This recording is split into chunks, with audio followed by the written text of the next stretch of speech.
Hello बच्चों, और question is here गायनोगेमी is. देखिए, सबसे पहले तो हम बात करिए किसको रिप्रेजेंट करती है। हमारी जो गायनोगेमी है ये एक्चुअलिटी में रिप्रेजेंट करती है क्रॉस पोलिनेशंस को। किसको रिप्रेजेंट करती है? क्रॉस पोलिनेशंस को। इसके अंदर होता क्या है? इसके अंदर होता है पोलिनेशन। क्या बात कर रहा हूँ? ट्रांसफर होता है। अगर हम सीधे सीधे शब्दों में कहें, ट्रांसफर ऑफ पोलिन ग्रेन।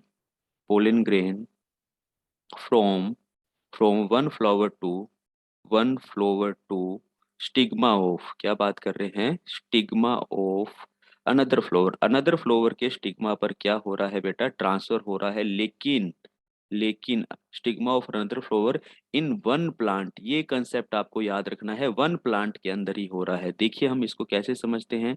ये हमारा क्या है बेटा? ये हमारा एक प्लांट है और उसके अंदर डिफरेंट डिफरेंट फ्लावर है। ठीक है, अलग अलग फ्लावर है। तो यहाँ पर हमारे पास में जो हमारा पोलन ग्रेन है एंथर के अंदर, इस पोलन ग्रेन का ट्रांसफर कहाँ हो रहा है? दूसरे फ्लावर के स्टिग्मा पर हो रहा है, अपने पे ही नहीं होता। अगर ये अपने पे ही हो जाता, अगर ये पोलन ग्रेन अपने पे ही हो जाता, तो हम इसको क्या कह देते बेटा? तो हम इसको ऑटोगेमी कह देते, ये सेल्फ पोलिनेशन हो जाता। लेकिन ये हमारे पास में गायनोगेमी है, क्योंकि यहाँ पे हमारा फ्लावर कैसा हो रहा है बेटा?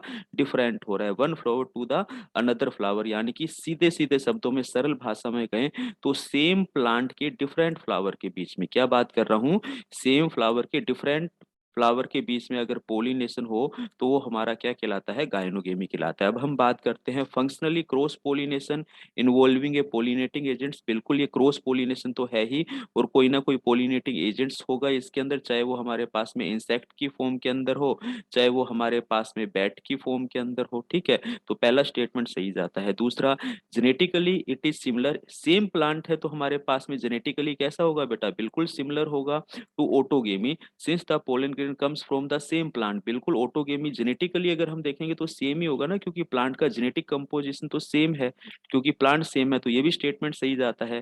फंक्शनली एंड जेनेटिकली, फंक्शनली यहाँ पे हमारा ऑटोगेमी की तरह सेम नहीं हो सकता, क्योंकि ऑटोगेमी में तो सेम प्लांट में जाता था। जेनेटिकली ऑटोगेमी ये बिल्कुल फॉलो करता है। Both A and B are correct. Yes, D option हमारा यहाँ पे बिल्कुल सही जाता है। ऑप्शन डी यहाँ पर हमारा करेक्ट आंसर है। ए एंड बी दोनों स्टेटमेंट सही है। Thank you.